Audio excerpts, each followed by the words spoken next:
Caitlin's journey in the league is becoming more interesting, and it's only getting better. The more people try to bring her down, the more her popularity grows. She's now attracting over 16,000 fans per game, and every place she plays is sold out. Celebrities are showing up to watch her, and courtside tickets are selling for as much as $2,000. This is very different from the league's usual attendance of about 5,000 fans per game. Sometimes, even those numbers seem too high when you see how empty the stands look on TV. Even though she was left out of Team USA, Caitlin's success can't be denied. Her impact is clear, and it's helping everyone around her. As the team aims for its 8th straight championship, building the best team is more important than ever. Caitlin is a big part of that plan, and she's proving that she's ready to lead. Recently, she got her first triple-double, a big achievement that she had almost reached in earlier games, sometimes missing by just 1 or 2 rebounds. Even more amazing, she's the first rookie in history to average 15 points, 5 rebounds, and 5 assists per game.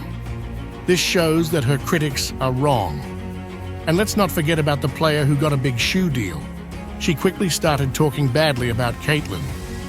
But now, it's clear that Caitlin is letting her performance speak for itself, and the results are proving her worth.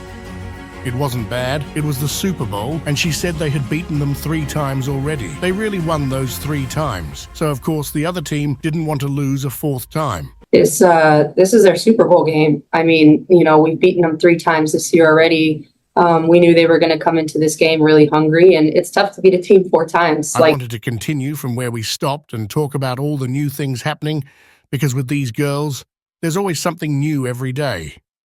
I saw a guy explaining some stats about what's really going on, and this is what he said. You don't need to explain yourself, man. He said what he said, and that's it. Oh, he said a lot. He said a lot. He said a lot. Ticket sales grew in 2023 by 16% from 2022. Ticket sales have grown by 93% in 2024. The WNBA had grown by 40% viewership. But with Caitlin Clark's arrival, it's grown by 400% viewership. She did in 5 weeks what would have taken 5 years. When they went on strike, I saw the numbers shoot up from 16% to 100% and from 40% to 4,000%. Things weren't growing before, but then she came in and made huge changes in just a few weeks. Changes that took others 30 years to achieve. Suddenly, 16,000 people were watching, and over 6,000 fans came to see her play. They had to move her games to a bigger arena because they sold way more tickets than expected. It's crazy that they thought they could fit everyone in a small high school gym. What were they thinking? It was like they didn't realize how big this was going to be. What do you mean she's on 20,000 tickets? In the previous video, I didn't get to mention more former WNBA players who had something to say. But I recently came across this one woman, and I thought it would be interesting to check her out. I figured you guys might find this intriguing too. To be fair, she mentioned that when she was playing, which was a long time ago, way before basketball was even invented, they had to use a men's basketball. I am the hidden figure, but no longer now. My record was hidden from everyone for 43 years. 43 years. I don't think, I'll just go ahead and get the elephant out of the room.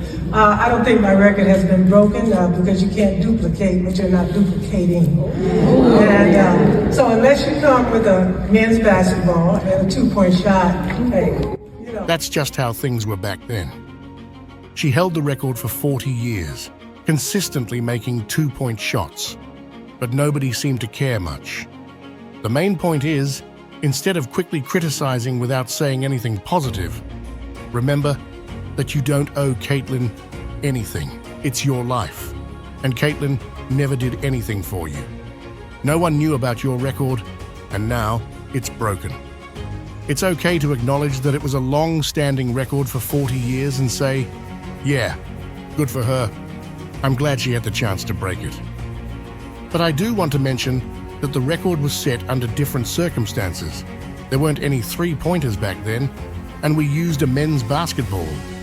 I'm not trying to take anything away from her achievement, but you don't even have to be overly nice. Just be calm and respectful about it. As for Cheryl Swoops, whose name I've heard before, but never really knew who she was, she's apparently considered the greatest WNBA player ever, or something like that. She made some controversial comments about Caitlin, which isn't surprising because it seems like some older players just can't keep their opinions to themselves. So here's what she said. This isn't just for Caitlin, but you asked me about Caitlin. If you're going to break a record, to me, if it's legitimate, you have to break that record in the same amount of time that that player set it. Okay. But because there's a COVID year and then there's another year, you know what I mean? So she's already had an extra year to break that record. So is it truly a broken record? It took over 100 games, maybe 120, of constantly shooting those threes. And now you're saying it only took 13 fewer games.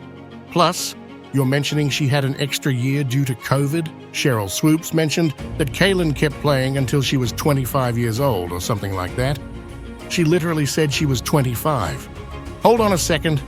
She's not even 25 yet. You're saying she's 25, but that's not true. She got drafted at 22, and this is just her first season. She's still 22, not 25, and I'm late like someone reacting to this. They're just making stuff up at this point. Another player has spoken out about Caitlin, and I somehow missed this one too.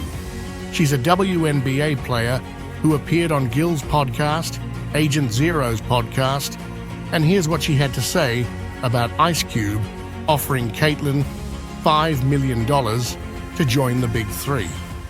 Like I mentioned in the last video, the Big Three is a league that features 3-on-3 games with retired NBA players or current pros who are playing overseas and are a bit older. Think someone whose NBA career has ended, and now, at 37, they're playing internationally. Ice Cube wanted to bring in the first female player, specifically Caitlin Clark, and was willing to offer her $5 million to play in the Big Three. Here's what the WNBA player had to say on Gil's podcast.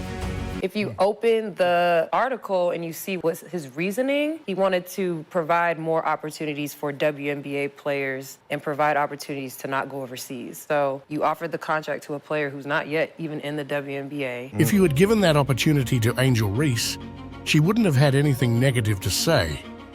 No one would have been better for it. She would have kept quiet, maybe even praised it. People would be applauding, posting on social media, saying how amazing it is that Ice Cube is supporting these young women coming out of college and giving them a chance. They'd be celebrating him as a hero. But if you're not on her level, making those big plays, then there's nothing to discuss. Lastly, let's talk about Diana Taurasi. If you haven't heard of her, she's widely regarded as the greatest player in WNBA history. Now in her 20th season, Taurasi is in her 40s. Before Caitlin Clark entered the league, Diana had some interesting comments about Caitlin. Hold on a minute. Where's the so-called white privilege? Diana's white, so why didn't she blow up the WNBA if it's all about white privilege like they say? Shouldn't people be tuning in just because she's white and they want to see themselves represented in the league or whatever? Diana's been doing her thing for 20 years. I've seen some of her highlights. She plays like Kobe, hitting mid-range shots and everything. But if white privilege is real, why didn't she become a superstar? Oh, because she's boring, right? A total snooze fest. Nobody wanted to watch her. 3 national championships, but who even knew?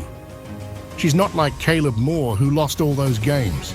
Did she even win any? I'm not sure, but I know about her. For 20 years, she's never experienced anything like this. She looks up and is shocked, saying, "Oh my God, there's someone all the way in the back row. I didn't even realize we had seats back there." 17,000 people packed the arena, the biggest crowd she had ever seen. She was completely shocked, couldn't believe all those folks came out to watch the girls play basketball. After the press conference, she was like, "Wow, I knew people were interested, but I never imagined this many would show up. This is the largest crowd I've ever seen in one place in my entire life. She could only express gratitude, saying the kindest words because she was thinking, I'm about to retire, and now the WNBA is blowing up like this? Because she had her moment. Maybe the WNBA viewership and game attendance will level off, not quite going back to where it was before she came on the scene, but finding a good middle ground. But hey, if her popularity keeps growing, that's great for her. It will show the people who doubt her in the league that she's the real deal and can make a big difference. If more people keep supporting her, it will just prove that she's really good at what she does. Anyway, let me know what you think in the comments. I'd love to hear your thoughts on this whole situation. Don't forget to drop a like if you enjoyed this discussion, and if you want to stay updated with more content like this, make sure to subscribe. Thanks for watching, and I'll catch you next time.